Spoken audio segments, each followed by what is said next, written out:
The alarm screamed at 5 in the morning, but Blake Hartman was already awake. He had been staring at the cracked ceiling of his East Portland apartment for hours, his mind racing with numbers that never seemed to add up. 3 jobs, countless bills, and now this. The anonymous letter lay crumpled on his nightstand, its words burning into his memory. Concerns about moral character. Scholarship under review. Sophie stirred in the next room, and Blake forced himself to breathe.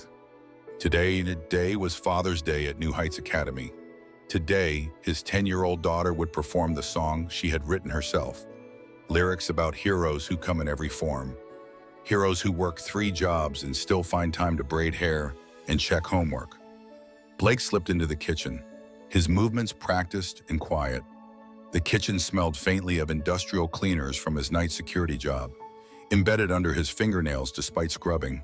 By noon, he would trade his uniform for his best shirt and the navy tie David had given him for their last Christmas together. David, 3 years gone, and Blake still woke up reaching for him. David, who had been walking home from their friend's party when teenagers in a pickup truck decided to teach a gay man about belonging. The police called it road rage. Blake knew better. Sophie appeared in the doorway, her brown hair tangled, clutching the notebook where she wrote her songs. "Dad, you look worried." Blake smiled automatically. "Just excited to hear you sing." "Princess." Sophie grinned. "It's about you and Papa David, about how love doesn't have to look like everyone else's." Blake's throat tightened. Sophie understood things she shouldn't have to understand, but life had made her grow up fast. She knew their apartment was smaller than her classmates' houses. She knew some parents whispered when they saw Blake at school pickup. The morning routine unfolded with survival precision. Blake packed Sophie's lunch in the same worn container. The scholarship letter from last spring lived in his wallet, creased from rereading. New Heights Academy sat in the West Hills like a crown jewel. Blake dropped Sophie at the entrance, watching her disappear into designer backpacks. If that story moves you, subscribe to Heart Stories. Across town in the mahogany-paneled office of New Heights Academy, Richard Montgomery adjusted his silk tie and reviewed the Father's Day program for the 3rd time. At 45, he had perfected the art of appearing effortlessly successful. His graying hair was styled precisely, his suit tailored to hide the softness that came with comfortable living, and his smile practiced enough to charm donors while hiding the constant anxiety that gnawed at his chest. The school's manicured grounds stretched beyond his window, a testament to the careful cultivation of excellence and exclusivity that had made New Heights the most prestigious academy in Portland. Richard had built his career on maintaining that reputation, on ensuring that every family who walked these halls reflected the values and status that parents paid premium tuition to access. But today, one name on the participant list made his hands tremble as he held the paper. Sophie Hartman. The surname hit him like cold water, dragging him back to a childhood he had spent decades trying to forget.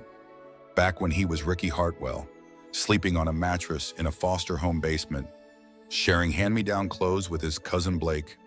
They had been inseparable once, 2 boys who understood what it meant to be unwanted, to be shuffled between homes where love was conditional and safety was temporary. Blake had been the brave one, the one who stood up to bullies while Ricky cowered behind him.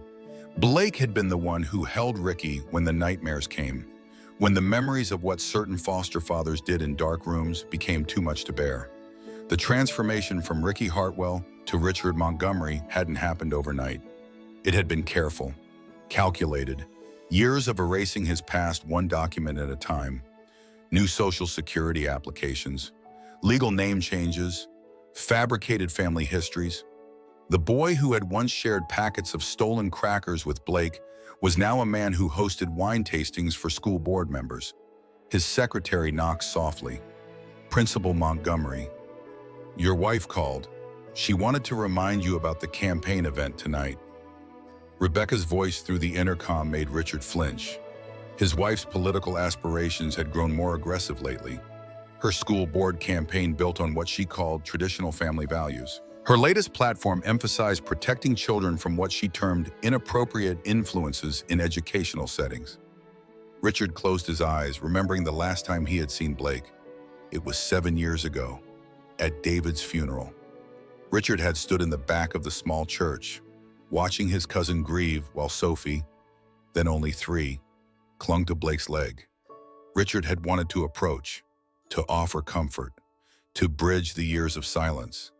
But Rebecca had been with him, her disapproval radiating like heat. "We should go," she had whispered. "This isn't our type of gathering." He had left that day without speaking to Blake, without acknowledging the man who had once been his closest friend. The guilt had eaten at him for years, but the fear of exposure kept him silent. What would happen if Rebecca discovered his background? What would happen if the school board learned that their sophisticated principal had grown up in poverty, that his closest relative was a working-class gay man? The irony wasn't lost on Richard. He had spent his career crafting an image of moral authority, while the most morally courageous person he knew was the cousin he had abandoned. Blake had never hidden who he was, never apologized for loving David, never compromised his integrity for social acceptance. Now Blake's daughter attended Richard's school, and Richard faced a choice that terrified him. He could continue hiding, continue pretending that Ricky Hartwell had never existed, or he could finally face the man he had become and the family he had left behind. Understanding how internalized shame can drive us to abandon the very people who loved us most unconditionally reveals the profound cost of living authentically versus living acceptably. The auditorium of New Heights Academy buzzed with the controlled chaos of privilege preparing for display. Parents in designer suits and luxury watches filled seats that cost more than Blake's monthly rent. Their conversations peppered with references to summer homes in the San Juan Islands and private ski instructors in Whistler. The stark contrast wasn't lost on Blake as he settled into his assigned seat near the back, acutely aware of how his carefully pressed shirt and David's old tie stood out against the sea of expensive fabrics. Richard took the stage with the confidence of a man accustomed to commanding rooms full of influential people. His opening remarks about the importance of father figures and family values felt like knives to Blake, each word a reminder of how different their worlds had become. Richard's eyes swept across the audience, pausing for the briefest moment when they found Blake, a flicker of recognition quickly suppressed. The performances began with younger students reciting poems about their father's accomplishments. CEOs and surgeons and tech executives were celebrated in childish rhymes, their children beaming with pride at parents whose success could be measured in stock options and country club memberships. Blake felt the familiar ache of inadequacy, the same feeling that had haunted him since Sophie started at this school. Then Sophie took the stage, her small frame dwarfed by the microphone stand, her notebook clutched against her chest like armor. She cleared her throat and began to speak, her voice carrying across the silent auditorium. "My song is called Heroes Come in Every Form, and it's about real strength, not the kind you can buy." The melody she had written was simple but haunting, her young voice carrying notes of wisdom far beyond her years. She sang about hands that were rough from honest work, about love that showed up every day without fanfare, about heroes who measured success in bedtime stories read in scraped knees, bandaged rather than bank account balances. But it was her final verse that shattered the carefully maintained composure of the room. She sang about Papa David, about how love between two men could create a family strong enough to weather any storm. She sang about loss and resilience, about how her dad carried both parents' love into his heart and somehow made it enough for both of them.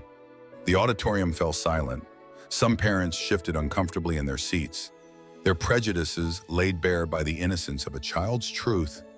Others leaned forward, genuinely moved by the raw emotion in Sophie's performance. Blake watched his daughter with tears streaming down his face, pride warring with terror at how exposed they had become. Richard stood frozen at the side of the stage, his carefully constructed world cracking around him. Here was his cousin's daughter, singing about the very love and courage that Richard had spent years running from. Sophie's song wasn't just about Blake and David. It was about every family that didn't fit the narrow definition of acceptability that Richard had helped perpetuate. As the applause finally began, tentative at first, then growing stronger, Blake noticed movement in the wings. Rebecca Montgomery stood there, her face flushed with anger, her phone already out, no doubt documenting this moment for future political ammunition. Her platform of protecting children from inappropriate influences had just been challenged by a 10-year-old girl singing about love. Sophie found Blake's face in the crowd and smiled, that same gap-toothed grin that could melt his heart on the darkest days. "This is my dad," she announced into the microphone, pointing directly at him. "He works 3 jobs since Papa David went to heaven, but he never misses bedtime stories.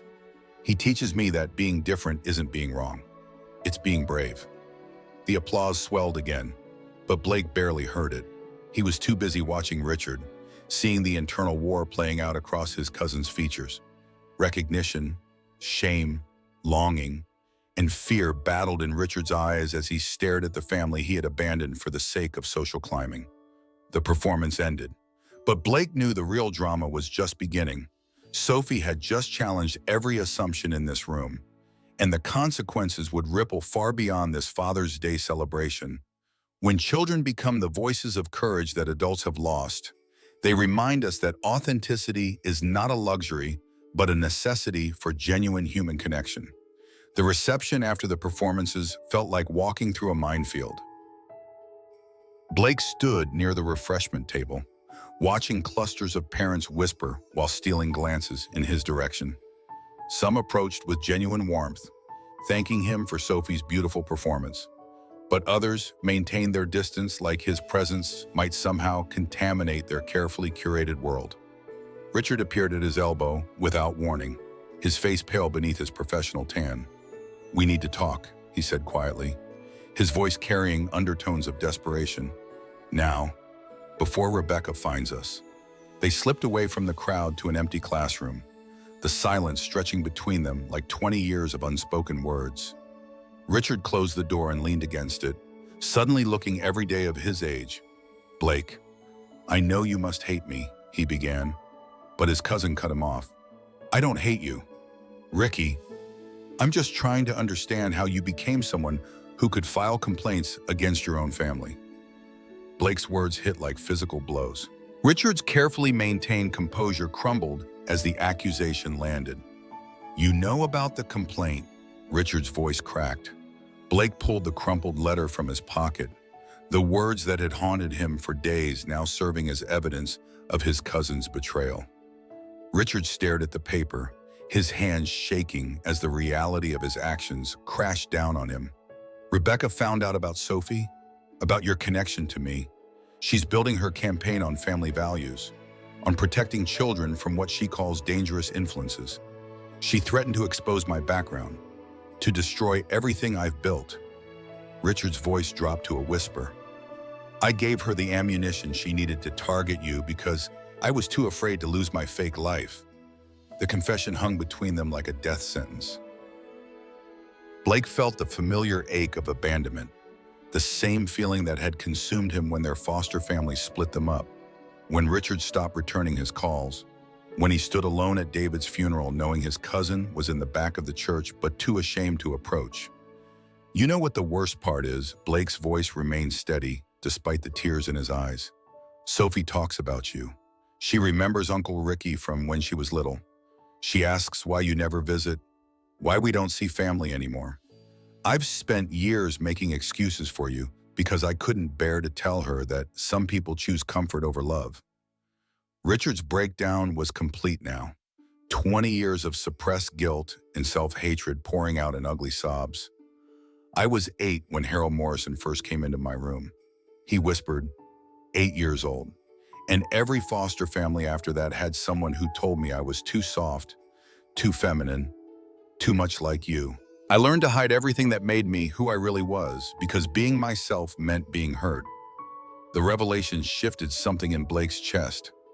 He remembered 8-year-old Ricky, the boy who used to crawl into Blake's bed during thunderstorms, who wrote poetry in secret notebooks, who once confessed he thought he might like boys the way other boys liked girls. Blake had promised to protect him, and he had failed. But we survived. Ricky, We made it out. And instead of using that strength to protect other kids like us, you became part of the system that hurts them." Richard looked up, his face streaked with tears and decades of suppressed shame. Rebecca is threatening to expose Sophie's family structure as evidence of the school's declining moral standards. She wants to revoke the scholarship, use your daughter as a political talking point. Richard's voice broke completely. "I've become everything we used to fear, and now I'm hurting the only family I ever really had?" The door burst open and Rebecca Montgomery strode in, her face flushed with righteous anger. "Well, isn't this touching?" she said, her voice dripping with disdain. "The principal having a breakdown with the inappropriate parent. This will make excellent material for tomorrow's school board presentation." Blake stood slowly, his mind calculating the damage this woman could do to Sophie's future. Richard remained on the floor, broken and exposed, the careful facade of 20 years destroyed in a single conversation. The battle lines were drawn, and Blake realized that protecting his daughter meant fighting not just Rebecca's prejudice, but the internalized shame that had already claimed his cousin. Sometimes the greatest tragedy isn't the external enemies we face, but watching the people we love become weapons against their own authenticity and the families who need them most. Rebecca's political instincts kicked in immediately. She pulled out her phone, documenting Richard's breakdown and Blake's presence like evidence for a future trial. "This is perfect," she said, her voice cold with calculation. "The gay parent manipulating our emotionally vulnerable principal. The board will love this narrative for tomorrow's presentation." But Richard surprised them both. He stood slowly, wiping his face with the back of his hand, and faced his wife with something resembling backbone for the first time in their marriage. "No," he said quietly, "this ends now." Rebecca's confidence faltered. "Richard, you're having some kind of breakdown. We'll get you help, but right now you need to think about our future. My campaign. Everything we've built together. Everything we've built is a lie." "Rebecca." Richard's voice grew stronger with each word. "My name is Ricky Hartwell. I grew up in foster care with Blake. We survived things you couldn't imagine. And instead of honoring that strength, I've spent 20 years running from the best parts of myself. The transformation was remarkable to witness." Richard pulled off his expensive tie, unbuttoned the perfectly pressed shirt that had become his armor. "I quit," he announced, effective immediately. "I'm resigning from the school, withdrawing from your political charade, and reclaiming my authentic life." Rebecca's face contorted with rage and disbelief. "You'll lose everything. The house, the reputation, the respect. People will know what you really are."